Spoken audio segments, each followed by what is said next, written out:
Senhor Deus, em seu amor, graça e misericórdia, está nos concedendo mais uma oportunidade de apresentar a Ele mais um culto de estudo bíblico. Nós vamos dar início a este culto abrindo a palavra de Deus no Evangelho de João. Evangelho de João, capítulo 14. Eu vou ler o versículo 16 e 17. E eu rogarei ao Pai, e Ele vos dará outro Consolador, a fim de que esteja para sempre convosco, o Espírito da verdade, que o mundo não pode receber, porque não o vê, nem o conhece. Vós o conheceis, porque Ele habita convosco e estará em vós. Vamos orar ao Senhor.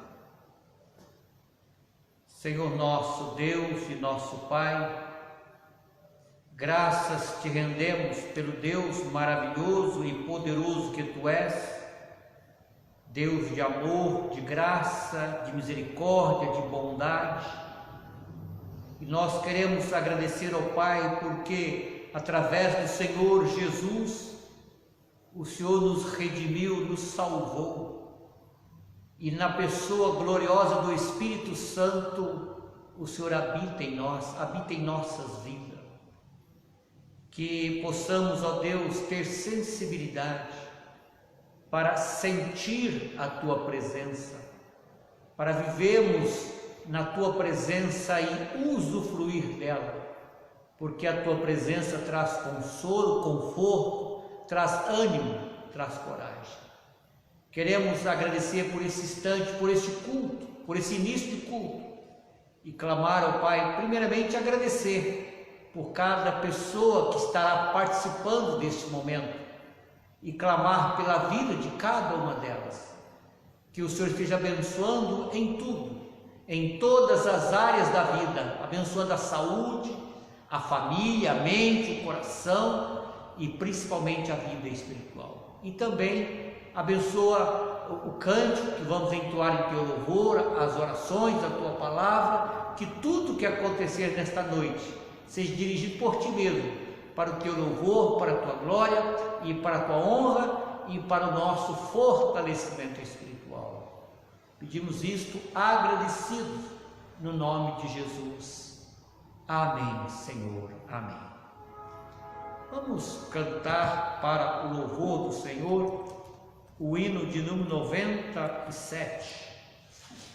Hino de número 97. Súplica do redimido.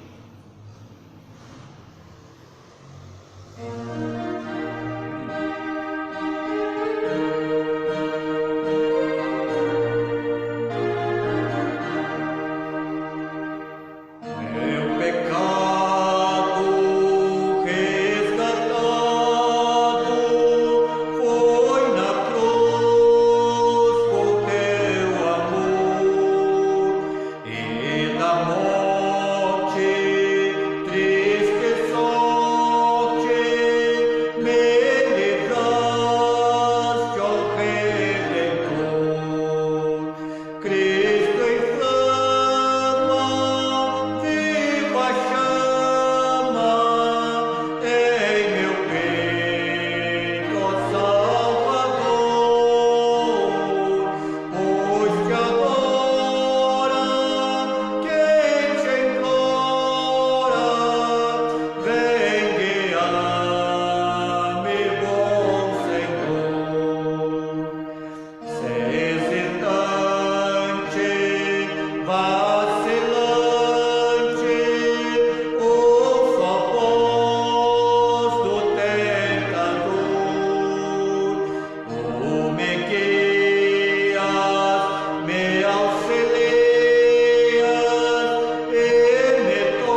estar sempre orando a Deus, clamando ao Senhor pela situação do nosso país, nosso estado, nossa cidade, orando sempre pela nossa igreja, para que Deus possa abençoar, para que num futuro bem próximo possamos voltar a congregar para prestar culto ao Senhor Deus. Devemos estar sempre orando.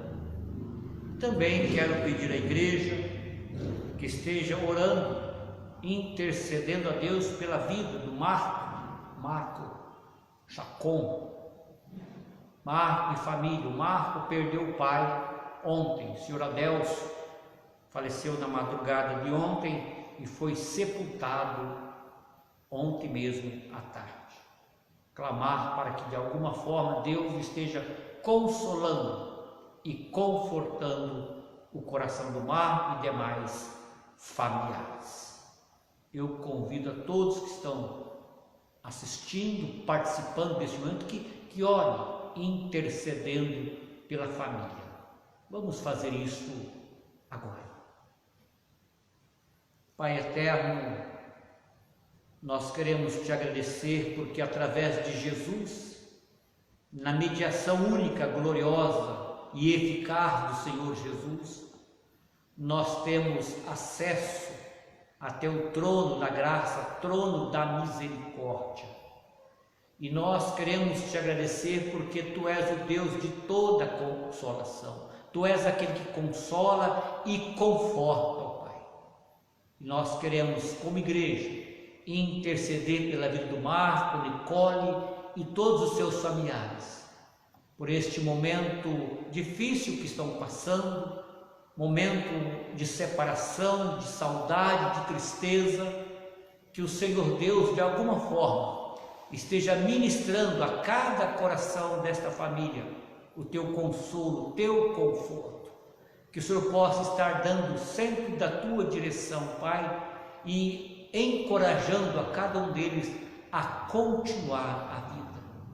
Pedimos ao Pai, pela mãe do Marcos, Pai, que o Senhor esteja abençoando e também ministrando ali o consolo do Senhor. Opera, Senhor, nesta família. E pedimos também pelos nossos irmãos enfermos, que sejam sempre assistidos por Ti, fortalecidos pelo Senhor, abençoando, ó Pai, o tratamento de cada um e dando condições melhores de vida para o bem de cada um deles, a alegria da família, a alegria da igreja e a glória do Teu nome. Queremos também pedir agora a iluminação do Teu Santo Espírito para a Tua palavra que vamos ler, que ela possa operar mudanças, transformações nas nossas vidas. Pedimos isto agradecidos no nome de Jesus. Amém, Senhor. Amém. Vamos abrir a palavra de Deus novamente no Evangelho de João, agora no capítulo 16. Evangelho de João, no capítulo 16, eu vou estar lendo do primeiro versículo ao versículo de número 15. Evangelho de João, capítulo 16, do versículo 1 ao versículo de número 15.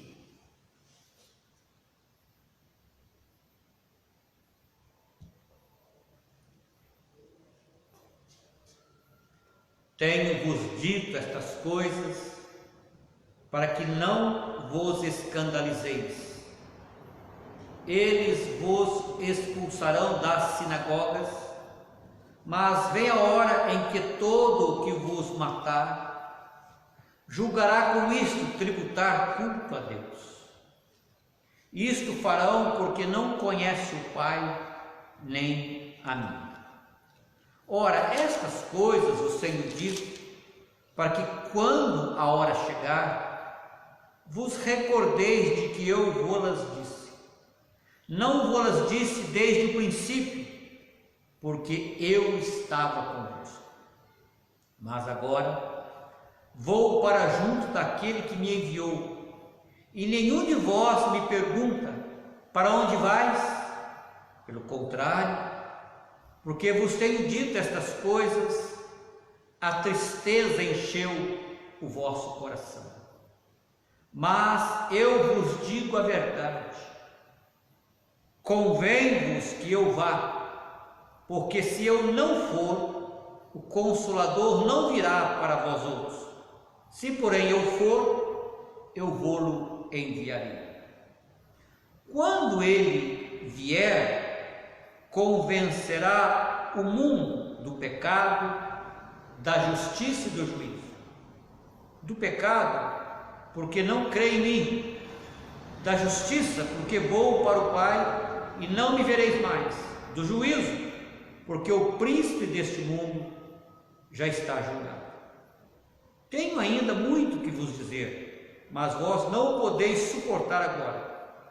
Quando vier, porém, o Espírito da verdade, ele vos guiará a toda a verdade, porque não falará por si mesmo, mas dirá tudo o que tiver ouvido e vos anunciará as coisas que hão de vir.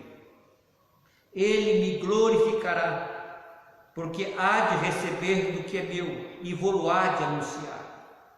Tudo quanto o Pai tem é meu, por isso é que vos disse que há de receber do que é meu e vou-lo há de anunciar.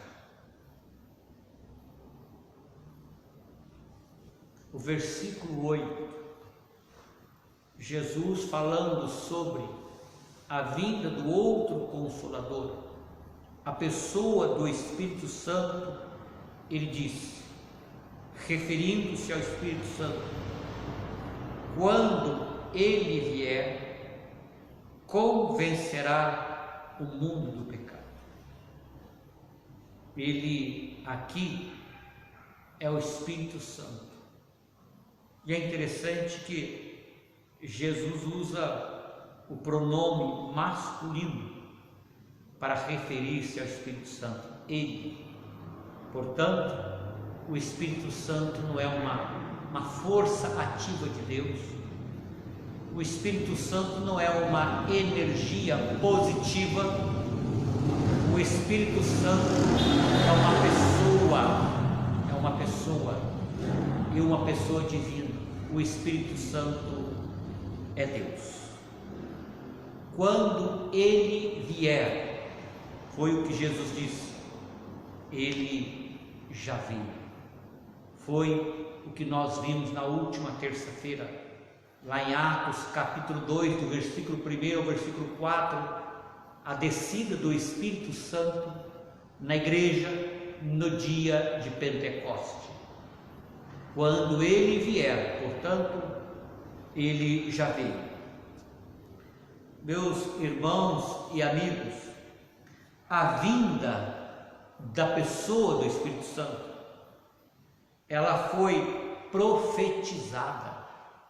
Nós lemos naquela ocasião, terça-feira, o livro do profeta Joel, capítulo 2, versos 28 e 29, onde Deus usou o profeta Joel para profetizar a vinda do Espírito Santo. A vinda da pessoa do Espírito Santo, além de profetizada, ela foi prometida pelo Senhor Jesus, quando ele disse aos seus discípulos: e eu rogarei ao Pai, e ele vos dará outro Consolador, uma promessa. E também a vinda da pessoa do Espírito Santo, além de ter sido profetizada, prometida, ela estava condicionada ao retorno do Senhor Jesus à glória. O versículo 7, Jesus diz: mas eu vos digo a verdade, convém-vos que eu vá, que eu volte para o céu, porque se eu não for, o Consolador não virá para vós outros. Se por eu for, eu vou-lo enviarei. Volte para o capítulo 7 de João, Evangelho de João, capítulo 7, versículo 38 e 39. Jesus, lá na festa do tabernáculo, terceira festa mais importante dos judeus, a primeira a Páscoa, a segunda o Pentecostes, a terceira a festa dos tabernáculos. Jesus disse no 38, quem crê em mim, como diz a Escritura, do seu interior fluirão rios de água viva. Isto ele disse com respeito ao Espírito que havia de receber os que nele crescem. Observe agora, pois o Espírito até aquele momento não fora dado. Por quê? Jesus não havia sido ainda glorificado. Profetizada, prometida e condicionada ao retorno do Senhor Jesus à glória. E eu quero dar como tema desta noite, para a nossa meditação, o glorioso ministério da pessoa do Espírito Santo. O glorioso ministério da pessoa do Espírito Santo. Meus irmãos, a palavra ou a expressão ministério é ofício, cargo, função, missão, responsabilidade. Então a gente poderia dizer ofício, cargo, função, missão, responsabilidade do Espírito Santo. Como falamos também naquela ocasião, terça-feira, o contexto aqui é despedida. Diante daquelas palavras de despedidas do Senhor Jesus, Jesus explica a seus discípulos qual será o ministério do Espírito Santo. Observe o versículo 8. Quando Jesus diz, quando ele, referindo-se ao Espírito Santo, quando ele vier, ele vai convencer o pecador. Versículo 8. Versículo 13. Quando vier, porém, o Espírito da verdade, ele vos guiará a toda a verdade. Versículo 14. Ele me glorificará. Então, nesse texto, nesse contexto de despedida e nesse texto, a missão, o ministério do Espírito Santo é convencer o pecador, é guiá-lo a toda a verdade e glorificar a Jesus. Mas eu quero pensar com os irmãos sobre o versículo 8, sobre este convencimento do pecado. Convencer o pecador perdido. Hoje pela manhã eu estava pensando, convencer o pecador perdido para a salvação e convencer o pecador salvo para a santificação. Porque vamos pensar, ao pecador perdido e ao pecador salvo. O pecador perdido, ele precisa ser convencido pelo Espírito Santo para a salvação. O pecador salvo, ele precisa ser convencido pelo Espírito Santo para uma vida não de salvação, mas de santificação. Mas antes de proceder, o que é convencer? Convencer é torná-lo convencido. É claro, convencido não no sentido de presunçoso, de imodesto, de orgulho, de arrogante, não é isso. Convencido é no sentido de persuadido, convicto. Então, convencido ou convencer é persuadir, é levar o pecador à convicção de alguma coisa. E eu quero dar, em primeiro lugar, convencer o pecador perdido. Nós estamos falando sobre o glorioso ministério do Espírito Santo, o glorioso trabalho, encargo, ofício, missão. Convencer o pecador perdido. Observe comigo, convencer, eu já disse, é deixar convicto, persuadido. Convencer o pecador do quê? Do seu pecado. Agora pense comigo, qual o pecado? Qual o pecado?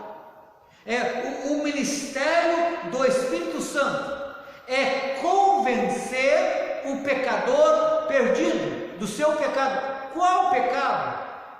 O versículo 9 está bem claro: do pecado da incredulidade. Quando ele vier, convencerá o mundo do pecado. Versículo 9: do pecado, porque não crê em mim. Então é bem específico: o pecado da incredulidade. Então o ministério do Espírito Santo, um dos gloriosos ministérios do Espírito Santo, é convencer. E esse ministério que vem sendo realizado, executado, operado pelo Espírito Santo, ele é eficaz. Ou seja, ele produz o efeito desejado. É um ministério eficiente. Hoje eu estava pensando, Jesus disse: quando ele vier, convencerá. O Espírito Santo, ele não veio para trazer uma possibilidade. O Espírito Santo, Jesus não disse: quando ele vier, vai haver uma possibilidade de convencimento. Jesus não disse isso. O Jesus também não disse: quando ele vier, ele vai fazer uma tentativa. Meus irmãos, não. O ministério do Espírito Santo em convencer o pecador não se trata de uma possibilidade, não se trata de uma tentativa. Jesus disse: eu vou enviar e ele vai convencer, ele vai persuadir, ele vai deixar o pecador convicto, ele vai mostrar, ele vai provar por A mais B ao pecador. Meus irmãos, sentimentos do pecador convencido, persuadido, convicto. Pense comigo. Hoje eu estava pensando em alguns servos de Deus, e um deles foi o profeta Isaías. Isaías capítulo 6, versículo 5.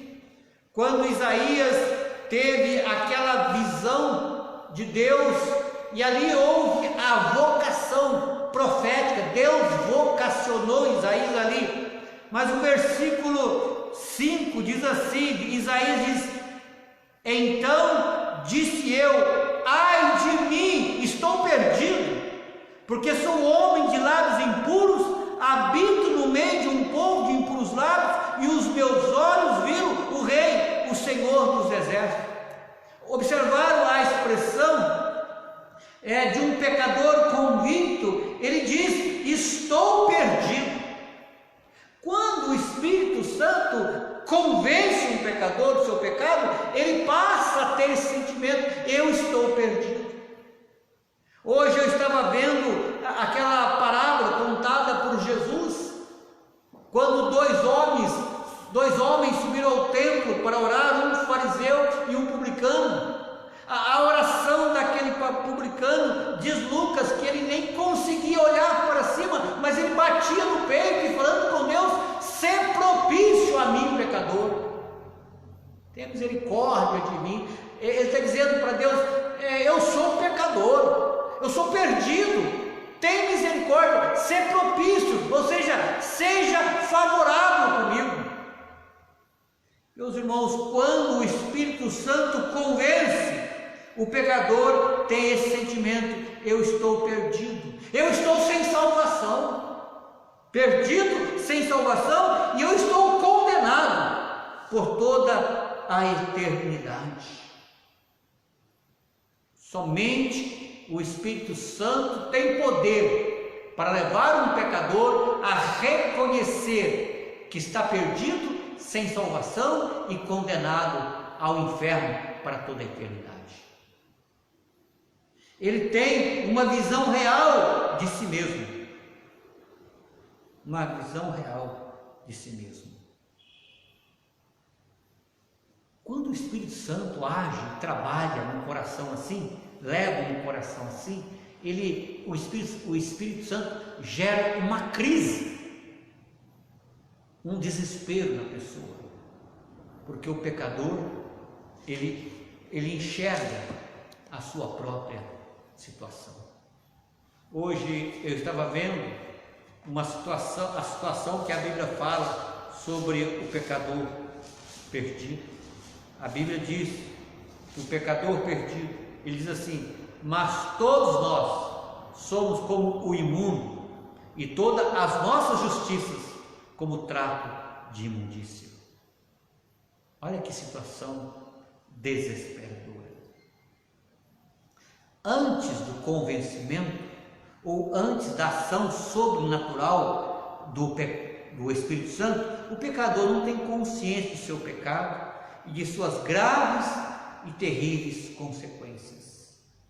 Às vezes eu converso com pessoas assim, pessoas que não têm consciência do seu pecado, da gravidade do pecado, e os argumentos que eu ouço são estes: não sou tão mal assim, sou cumpridor dos meus deveres,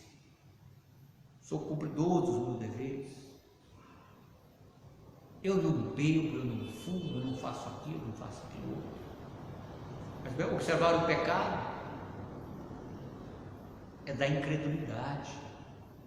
A pessoa pode não ser tão mal assim, a pessoa pode ser um bom chefe de família, uma pessoa de caráter, bom caráter, uma pessoa cumpridora dos seus deveres, mas se ela não crê em Cristo, esse é o pecado da incredulidade. Outro argumento: nem sou tão pecador assim, e aí conclui: até mereço a salvação, até mereço. Meus irmãos, ele não consegue enxergar a gravidade do seu quadro, da sua vida. É necessário, é indispensável ser convencido pelo Espírito Santo. Convencerá do pecado. Que pecado? Não é um desvio teológico ou doutrinário, não é relacionada à moral, mas à resistência na incredulidade. Esse é o pecado. Você já creu em Jesus, você já crê, não é acreditar nele, não, é crer, é ter recebido ele em sua vida como seu único e suficiente Salvador. Somente o Espírito Santo, conforme o Senhor Jesus disse, nem um milagre é eficaz para convencer um pecador. Tenho pensado nisso. Somente o Espírito Santo é eficaz para convencer um pecador, nem um milagre. Lucas 16, Lucas capítulo 16, o versículo 31, é aquela parábola entre o rico e o mendigo, o Lázaro. E aquele rico, no inferno, em tormento, ele clama a Deus e pede para Deus mandar a casa dele a Lázaro, porque tem 5 irmãos que estavam vivendo conforme ele viveu, e se morresse daquela maneira, ia para aquele local de tormento. Então manda Lázaro a falar com eles. Olha a resposta de Deus, verso 31. Abraão é Deus, porém lhe respondeu: se não ouve a Moisés e aos profetas, tampouco se deixarão persuadir, ainda que ressuscite alguém dentre os mortos. O pecador, nem a ressurreição, nem o milagre da ressurreição do morto é capaz de convencê-lo, de persuadi-lo.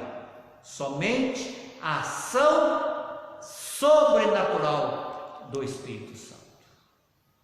Mas em segundo lugar, convencer o pecador salvo. O primeiro, pecador perdido, para levá-lo à salvação. Agora, convencer o pecador salvo. A convencer o pecador perdido quanto à salvação, uma única vez. Uma única vez. Pense comigo sobre os 2 pecadores. Os 2 aqui é o pecador perdido, que necessita da salvação, e o pecador salvo, que necessita da santificação. A salvação é um ato, a santificação é um processo. A salvação é ser livre da condenação do pecado. É uma palavra que encaixa bem aí em salvação, é a justificação. Na justificação, aliás, a justificação, ela acontece quando o pecador crê em Jesus, deixa de ser incrédulo. Neste exato momento, ele é livre da condenação, da penalidade do pecado. Aí ele começa a santificação, o processo, que é ficar livre do domínio do pecado. Se na salvação nós somos livres da condenação, da penalidade, na santificação nós estamos sendo livres do domínio do pecado. Agora, vida de santificação. Grave bem isso que eu vou dizer agora. Vida de santificação é a vida para a qual o Senhor Deus nos chamou. Se nós não estamos buscando, procurando uma vida de santidade ou de santificação, nós estamos vivendo fora da vontade do Senhor Deus. Abra sua Bíblia em 1 Tessalonicenses capítulo 4.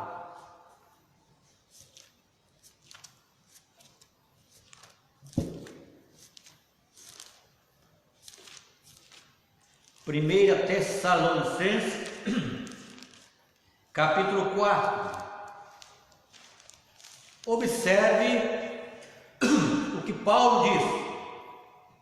Paulo diz assim: pois esta é a vontade de Deus, dois pontos, a vossa santificação. Versículo 7. Porquanto Deus não nos chamou para a impureza, e sim para a santificação. Então, santificação é a vida para a qual Deus nos chamou. Santificação é viver dentro da vontade de Deus. Mas eu quero ainda pedir aos irmãos que abram sua Bíblia na carta a 1 Pedro. 1 Pedro capítulo 1, o versículo 15 diz assim: pelo contrário, segundo é santo aquele que vos chamou, tornai-vos santos também vós mesmos em todo o vosso procedimento. Isso que me chama a atenção é santidade ou santificação, não na maioria do nosso procedimento, não na minoria do nosso proceder ou procedimento, mas em todo. Esta é a vida.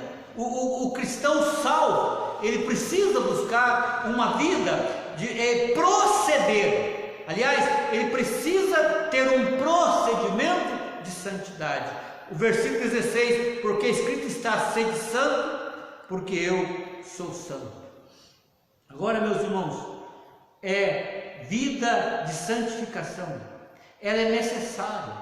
Pense comigo, vida de santificação, vida de pureza, ela é necessária para o Senhor Deus operar milagre em nossas vidas.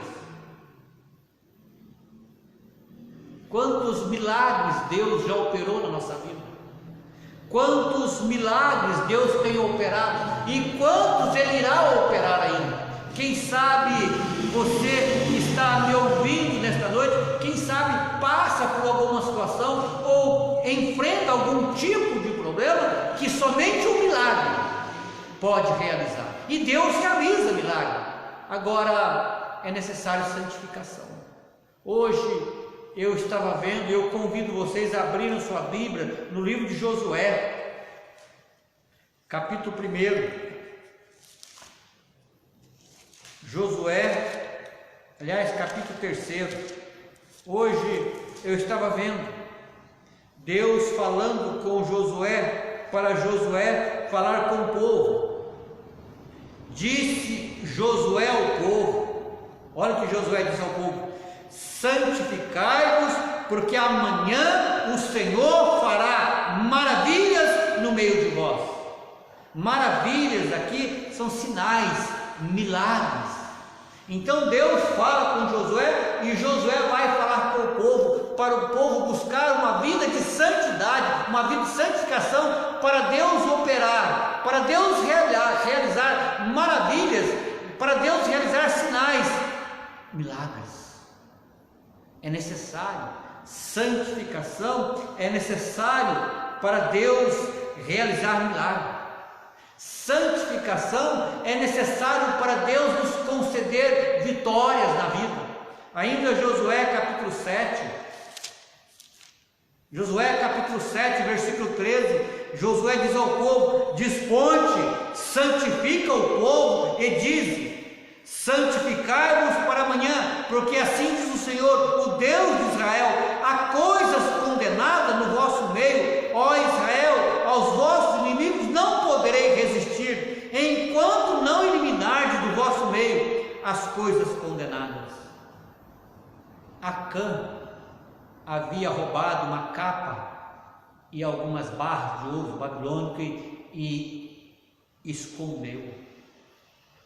Não tem como esconder de Deus. Acã pecou e Deus fala com Josué: santificai o povo. E Deus diz assim: há coisas condenadas no vosso meio, ó Israel.